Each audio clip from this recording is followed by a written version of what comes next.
Hello guys, आपका मेरे channel smart study में स्वागत है। आज हम शिक्षा निदेशालय की तरफ से दी जाने वाली कार्यपत्रक नंबर 1 करेंगे, जो कि क्लास 7 की है और विषय है सामाजिक विज्ञान भूगोल। ये वर्कशीट 9 जुलाई 2021 की है।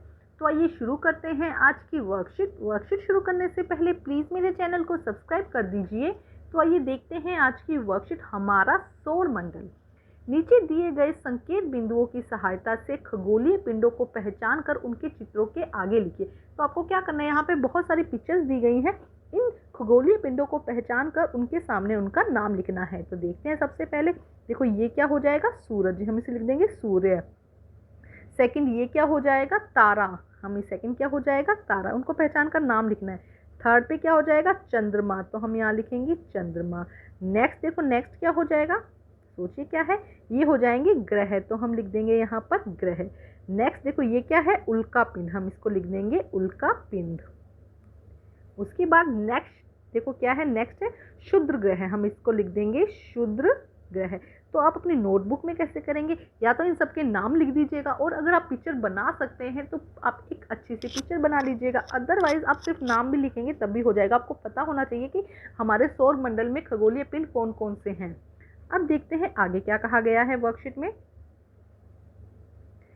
सौर मंडल, सूर्य, 8 ग्रह, उपग्रह, खगोलीय पिंड जैसे कि उल्का पिंड और क्षुद्र ग्रह से मिलकर सौर मंडल का निर्माण करता है। तो देखो सौर मंडल में कौन कौन है, सूर्य है, 8 ग्रह हैं, उपग्रह हैं और खगोलीय पिंड जैसे कि उल्का पिंड और क्षुद्र ग्रह है। ये सब मिलकर क्या बनाते हैं, सौर मंडल को बनाते हैं।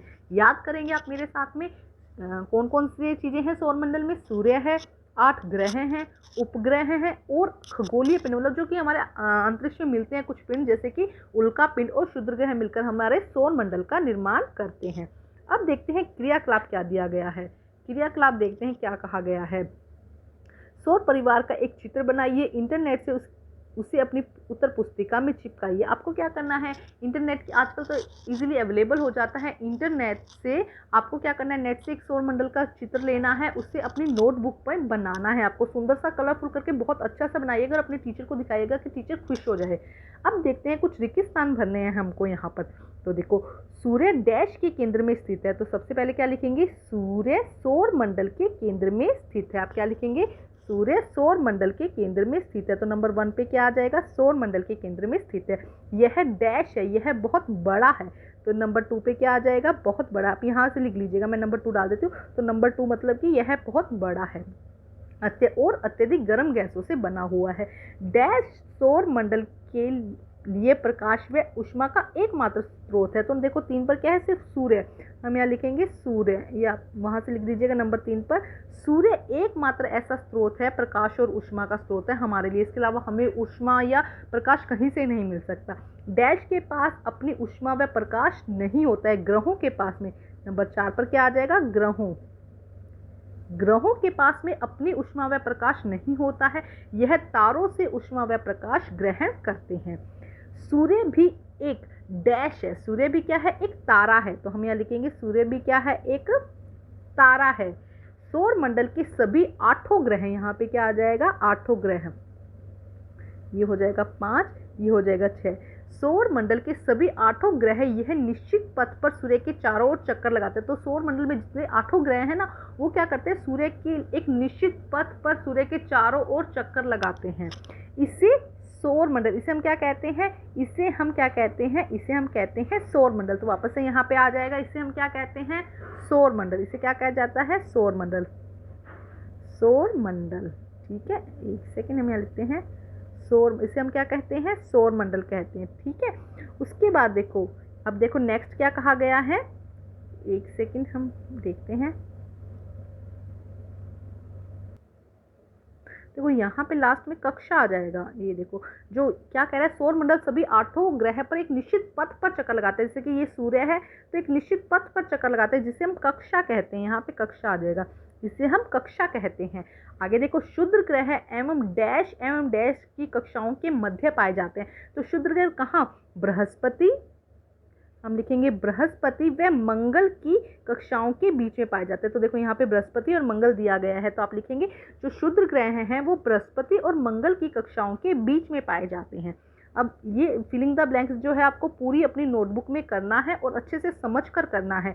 अब हम करते हैं नेक्स्ट, आगे की वर्कशीट में देखते हैं क्या दिया गया है। अब देखते हैं आगे की वर्कशीट। पृथ्वी एक अद्भुत ग्रह है। सौर परिवार में पृथ्वी पर जीवन संभव है। जीवन की अनुकूल परिस्थितियां संभवतः केवल पृथ्वी पर ही पाई जाती है। देखो सौर परिवार में पृथ्वी क्या है, पृथ्वी ही एक ऐसा ग्रह है जहां पर जीवन संभव है। जीवन की अनुकूल परिस्थितियां जो भी जीवन के लिए चाहिए, वायु ना ज़्यादा गर्म ना ज़्यादा ठंडा, सिर्फ हमें पृथ्वी पर ही मिलती है। पृथ्वी न तो अधिक गर्म है और न ही अधिक ठंडी है। वायु में जीवन के लिए आवश्यक गैसें जैसे कि ऑक्सीजन, अब देखो वायु सिर्फ कहाँ है, धरती पर ही है ना, पृथ्वी पर ही है। वो कहाँ पर है जिसकी वजह से हम जिंदा है, ऑक्सीजन हो गया चाहे कार्बन, सारी गैसें जो भी हमारे लिए ज़रूरी है वो कहाँ मिलती है, वायुमंडल में मिलती है। और वायुमंडल कहाँ पर है, धरती पर है, पृथ्वी पर है। इन्हीं कारणों से पृथ्वी को सौर मंडल का सबसे अद्भुत ग्रह माना जाता है। इसी रीजन से क्या माना जाता है, धरती को जो पृथ्वी है उसे सबसे अद्भुत ग्रह माना जाता है। अंतरिक्ष से देखने पर पृथ्वी नीले रंग की दिखाई पड़ती है क्योंकि इसकी 2/3 सतह पानी से ढकी हुई है। अंतरिक्ष पे से हम जब पृथ्वी को देखते हैं तो वो उसका रंग कैसा दिखाई देता है, थोड़ा नीला दिखाई देता है। क्यों, क्योंकि उसके 2/3 भाग पर क्या है, पानी है, इसीलिए इसे नीला ग्रह भी कहते हैं। अब देखते हैं फिर एक इंटरेस्टिंग क्वेश्चन आया है, तो आइए करते हैं इसे सोल्व। खंड क और खंड ख को हमें मिलान करना है। तो सबसे पहले देखो बृहस्पति क्या है, पृथ्वी जो सबसे बड़ा ग्रह है, तो हम यहाँ लिखेंगे हमारे, ये लिखा हुआ है, ये हमारे सौर मंडल का सबसे बड़ा ग्रह कौन सा है, पृथ्वी, सॉरी बृहस्पति। एक बार फिर दोबारा बताती हूँ, हमारे सौर मंडल का सबसे बड़ा ग्रह कौन सा है, बृहस्पति। उसके बाद देखो शुक्र दिया गया है। शुक्र में क्या हो जाएगा, शुक्र पृथ्वी का जुड़वा ग्रह है। शुक्र कैसा है, पृथ्वी का जुड़वा ग्रह है। शुक्र लगभग पृथ्वी के जैसा ही दिखाई देता है, इसलिए शुक्र को पृथ्वी का जुड़वा ग्रह कहते हैं। उसके बाद है बुध। बुध की अगर हम बात करते हैं तो यह सूर्य से सबसे ज़्यादा नज़दीक है। सूर्य के सबसे ज़्यादा नज़दीक कौन सा ग्रह है, बुध जो है वो सूर्य के सबसे ज़्यादा नज़दीक है। उसके बाद में हम देखते हैं, देखो क्या कहा गया, दूरी के हिसाब से सूर्य से तीसरे नंबर पर कौन आती है, पृथ्वी। दूरी के हिसाब से हम देखें तो सबसे पहले बुध, शुक्र, उसके बाद में पृथ्वी आते हैं। तो तीसरे नंबर पर सूर्य पर कौन है, पृथ्वी है। और सबसे लास्ट जो सबसे दूर है वो कौन सा है, वरुण। सबसे दूर कौन सा ग्रह है, वरुण। एक बार फिर हम देखते हैं बृहस्पति क्या है, सबसे, हम यहाँ से देखते हैं बृहस्पति क्या हो जाएगा, आकार में सबसे बड़ा ग्रह हो जाएगा।